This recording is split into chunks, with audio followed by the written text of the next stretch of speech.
Ok, y el resumen de la clase pasada fue que vimos todo un tema del estado final.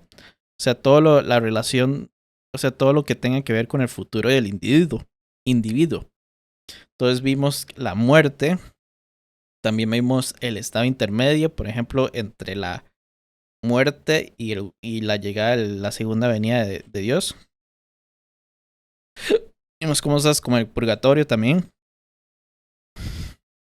Vimos la resurrección. Bueno, era entre la muerte y la resurrección en realidad. Luego vimos el juicio. Algo muy importante que me gustó mucho es sobre el juicio de los cristianos. Porque también los cristianos reciben juicio. Y también sobre las cuestiones de las personas que no han escuchado el evangelio. Vimos sobre el infierno. Tocamos el universalismo. Y también la inmortalidad condicional. Y un término parecido que es el aniquilacionismo. Obviamente fue súper resumido. Espero que Kike no me haya hecho una funa por hablar de eso. Luego vemos y terminamos con la vida de venidera. O sea, qué es lo que nos deparará en el reino de Dios. Entonces, hoy vamos a ver de manera súper resumida como qué es lo que se veía históricamente o qué es lo que pensaban los cristianos en la historia sobre la escatología. El título es súper largo, las últimas cosas en el pensamiento cristiano debe ser el título original. Nada más que yo obviamente para promocionar lo resumí en otras palabras. Pero es súper corto. Y luego vamos a terminar con la aplicación práctica. Recuerden que cada vez que terminamos una doctrina, o un tema, digamos, no, una doctrina, perdón. Cada vez que terminamos una doctrina, hacemos un resumen de todo lo que vimos y vemos cómo nos puede ayudar en nuestro caminar cristiano estas doctrinas. Entonces vamos a empezar. ¿Qué es lo que vieron los cristianos en la historia sobre la escatología en los primeros siglos? Primero, en el periodo post-apostólico, la importancia de la escatología se mantenía hasta cierto punto por la persecución constante de los cristianos. A medida que pasaron los siglos y la iglesia se estableció, inevitablemente disminuyó el interés en las últimas cosas. En general, los esfuerzos teológicos de la iglesia en los primeros 5 siglos tuvieron otro enfoque. Hay pruebas de que mucho del pensamiento primitivo al respecto era milenarista o guialístico. La esperanza, o sea, teniendo una esperanza de un reino terrenal de Cristo. Lastimosamente el autor no muestra como una referencia. Sí muestra una bibliografía, pero referencias a esto no, lastimosamente. Luego sigue la Edad Media. En el periodo medieval, el cambio gradual del enfoque del futuro al presente encontró su desarrollo final en la Iglesia Católica, la ciudad de Dios, que se identificaba con el reino de Dios. Se le dio mucha importancia a la dominación de la Iglesia sobre el mundo entero y el destino humano. La Iglesia pretendió dispersar el tesoro del mérito, entre comillas, una especie de cuenta general de méritos espirituales que los santos de la Iglesia habían acumulado mediante sus obras justas. El concepto del purgatorio fue un fenómeno muy significativo de este periodo y para el siglo XVI. Había conducido hacia una burda materialización y comercialización de todo el asunto del destino futuro. Probablemente esto, más que ninguna otra cosa, provocó a Lutero y trajo la reforma protestante. La Edad Media también fue testigo de periódicos brotes de especulación milenarista. Luego en la Reforma, la preocupación de la Reforma se centraba principalmente en el significado de la salvación y cómo obtenerla. Las preocupaciones escatológicas eran entonces secundarias. Las últimas cosas se trataban principalmente como el futuro y el último paso en la salvación individual y colectiva. Durante la Reforma, algunos grupos, entre los anabaptistas, reavivaron la escatología milenarista. Luego en el siglo XIX, la crítica racionalista de la doctrina bíblica, los enfoques superficiales del pecado estimulados por la tradición humanista iluminada, la reacción contra los intentos excesivamente celosos de empujar a la gente al reino de Dios, haciendo hincapié en los terrores del infierno, y el problema complejo de la responsabilidad despertado por las discusiones sobre la herencia biológica y la mente inconsciente, todos se juntaron para disminuir el interés teológico en la escatología durante este periodo. Jesús era sencillamente el supremo exponente de la especie, la gran personificación del destino moral de la humanidad. Sin embargo, entre los evangélicos hubo un gran resurgimiento del interés en las últimas cosas. Se defendía los enfoques milenaristas y la esperanza en la pronta venida del Señor ardía con fuerza. Todo esto tuvo considerable influencia en provocar los grandes esfuerzos misioneros y evangelísticos del siglo XIX, así como la preocupación evangélica para el mejoramiento social. Hoy en día, con el amanecer del siglo XX, obviamente este es un libro un poquillo viejillo, el concepto protestante liberal que se tenía de Jesús fue atacado cuando se demostró que la enseñanza de Jesús acerca del reino de Dios y la expectativa de su llegada no era algo periférico, sino que pertenecía a la esencia de su pensamiento y misión. Este enfoque estableció la dirección de la teología posterior. Actualmente la escatología se ha vuelto dominante de una forma que era totalmente inimaginable en el siglo XIX. O sea, ustedes ven por todo lado y todo el mundo es lo que todo el mundo quiere escuchar, la verdad. Hay un consenso generalizado hoy en día de que el reino proclamado por Jesús tenía que entenderse como presente y a la vez futuro. O sea, ha venido y todavía tiene que venir. Hay diversidad de opiniones, sin embargo, en cuanto al peso que se debe dar a estos dos términos y cómo se relacionan el uno con el otro en la mente de Jesús, en la enseñanza de la iglesia primitiva y para nuestra experiencia hoy. Entre los cristianos evangélicos, luego de una tregua ocasionada por el fin de la Guerra Fría, existe un nuevo despertar de expectativa en cuanto al regreso inminente de Cristo, lo que fue alimentado por la llegada del nuevo milenio. Hay la constante necesidad, sin embargo, de evitar el literalismo excesivo al tratar la profecía bíblica, de mostrar caridad genuina cuando discrepamos con otros cuyo entendimiento escatológico no está de acuerdo con el nuestro, y quizás sumamente de llevar la enseñanza bíblica sobre las últimas cosas a sus implicaciones morales en nuestra experiencia actual. Entonces ese es un poquitito de esta parte. Pero ya vamos a ver un poco más larguitos sobre la aplicación práctica. Nuestra preocupación porque las doctrinas cristianas se apliquen éticamente es aquí más pertinente que en cualquier otra parte.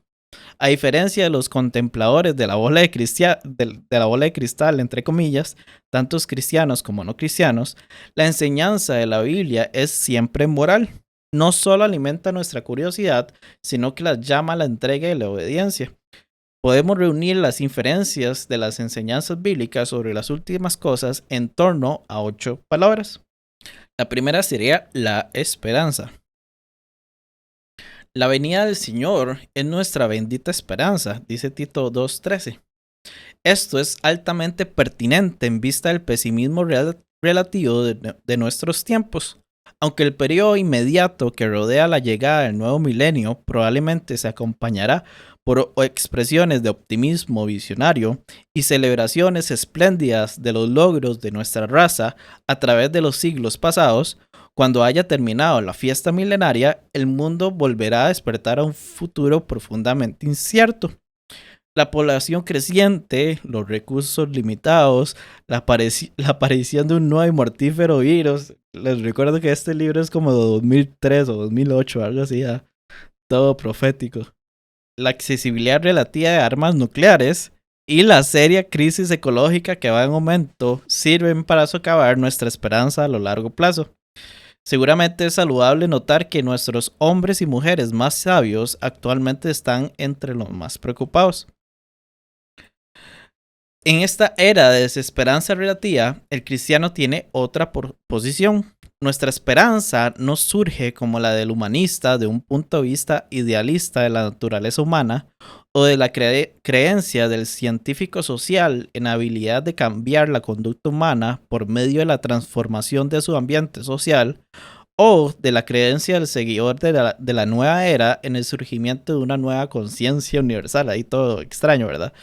Más bien, el cristiano es una persona de esperanza a causa de su fe en Dios y en particular en un Dios que ha creado el mundo dentro del cual ha producido la vida humana para un propósito, que Él cumplirá indefectiblemente. Este mundo no va a la deriva camino al desastre. Dios es el Señor del mundo y no permitirá que éste se escape de sus manos. El Señor viene y eso sí que es una bendita esperanza. Luego sigue el consuelo. Las convicciones del creyente acerca de la venida del Señor tienen importancia para nuestra actitud respecto a la muerte. No debemos entristecernos como esos otros que no tienen esperanza.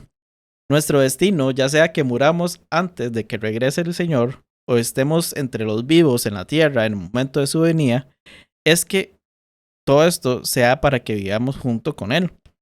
En consecuencia, las verdades acerca de las últimas cosas son consuelo para los cristianos frente a la muerte y todo lo que ella implica en la rotura de nuestras relaciones más entrañables. Luego sigue la santidad. Del hecho de las últimas cosas, surgen 3 líneas de pensamiento con relación a nuestro carácter moral en la vida presente. Primero sería que el fin venidero de todas las cosas muestra la realidad esencialmente pasajera de este mundo actual y la insensatez de vivir para este mundo como si fuera la realidad suprema. Segundo sería que el cristiano y la iglesia están destinados a una eternidad santa y sin pecado. En consecuencia, todos estamos llamados a movernos en la dirección de nuestro destino a través del arrepentimiento diario del pecado y el aumento de la conformidad con la santa voluntad de Dios. Y tercero, en su venida deberemos rendir cuentas ante Cristo. Si realmente creemos en la venida del Señor y la esperamos, haremos cualquier esfuerzo por buscar la santidad. Luego sigue la acción. La idea de que la creencia en el retorno del Señor conduce a la responsabilidad y la ociosidad no recibe ningún estímulo en la Biblia. Las verdades acerca de las últimas cosas deben conducir a la actividad y no a la pasividad. Una de ellas sería extender el reino. Algunos vinculan la evangelización con la venida del Señor en términos de nuestra tarea de advertir a las personas y estimularlas al volverse a Cristo para escapar del juicio venidero. Las Escrituras, y Jesús en particular, no desaprueban dar la nota de advertencia. Sin embargo, el vínculo se establece más claramente en otro punto. El propósito de Dios en el periodo entre la primera y segunda venida de Cristo es escoger de entre el mundo un pueblo para honra de su nombre, dice Hechos. Jesús vincula este propósito con el fin de la era, y dice Mateo, y este evangelio del reino se predicará en todo el mundo como testimonio a todas las naciones, y entonces vendrá el fin. Es decir, Dios retiene el fin hasta que el evangelio sea proclamado universalmente y todo su pueblo sea incorporado. En consecuencia, aunque no se puede concebir la idea de forzarle la mano a Dios, la venida del Señor está ligada con la extensión universal del evangelio. Entonces debemos comprometernos íntegramente a la evangelización en todo el mundo y en cada sector de la sociedad, con la convicción de que la evangelización y la salvación de los hombres y las mujeres, por supuesto, como resultado de ella, es uno de esos factores de los que Dios se vale para realizar su triunfo final. El siguiente sería construir la iglesia, de las cuestiones de acción. Uno de los grandes símbolos nuevo testamentarios de la iglesia es la esposa de Cristo. Al volver Jesucristo, la iglesia, que comprenderá todo el pueblo de Dios de todos los tiempos, será presentada al Señor como su esposa a su marido. De acuerdo con esto, antes normalmente, sí, ahorita el marido espera y viene la esposa, ¿verdad? Después. Y está diciendo que antes es como el marido espera a la esposa, pero en la Biblia es como al revés, digamos, la esposa es el que espera al marido. De acuerdo con esto, debemos trabajar para edificar la iglesia, para santificar su vida, para limpiarla de todo lo que tenga mancha y todo lo que estorba su testimonio y su pureza, para que cuando Cristo venga esté preparada para él. Y dice 1 Tesalonicenses, irreprochable entonces para la venida de nuestro Señor Jesucristo. Y por último, servir a nuestro prójimo. La verdad sobre las últimas cosas también tiene importantes consecuencias para nuestro compromiso con los problemas de la sociedad. Las escrituras dan testimonio de un nuevo mundo en el que, incluso dando por sentado el lenguaje simbólico, habrá algún tipo de sociedad humana perfeccionada. Los grandes valores sociales de la paz, la justicia, la igualdad, la tolerancia, la comprensión, la compasión, la preocupación por los débiles y desamparados, el verdadero amor por el prójimo, el uso de todos los recursos para bien del todo, etcétera, encontrarán su plenitud y su verdadera expresión. Aunque este sueño no se realizará antes de la venida del Señor, es profundamente pertinente en dos sentidos. Primero, que da una idea general de la forma de la sociedad que está de acuerdo con la voluntad de Dios y que por lo tanto concuerda con su honor. Por eso, cualquier medio por el que nuestra actual sociedad se acerca a ese ideal bíblico contribuye a la gloria eterna de Dios y en consecuencia es de valor duradero. El orden perfecto venidero es pertinente en un sentido segundo y relacionado, o sea, el cristiano nunca es arrastrado a la desesperación definitiva, incluso cuando se ve enfrentado con la aterradora intensidad y profundidad de los problemas sociales y políticos que nos confrontan. Toda posición tomada a favor de la justicia social y todo esfuerzo hecho hacia la renovación social, a pesar de las apariencias, está en línea con el propósito y la meta final de la historia. Luego vemos la oración. Si creemos en la venida del Señor y en el fin de esta era, debemos orar por ello. Jesús colocó una petición a favor de la venida del fin precisamente en medio de su oración modelo que dice, venga a tu reino. Hay otros ejemplos del Nuevo Testamento también y lo pueden ver ahí. Luego sigue la vigilia. Una de las indicaciones e inferencias más claras de creer en las últimas cosas es una actitud vigilante. Las personas que esperan el fin serán sobrias y estarán alertas, no tan absorbidas por los asuntos de esta era como la gente de la época de Noé.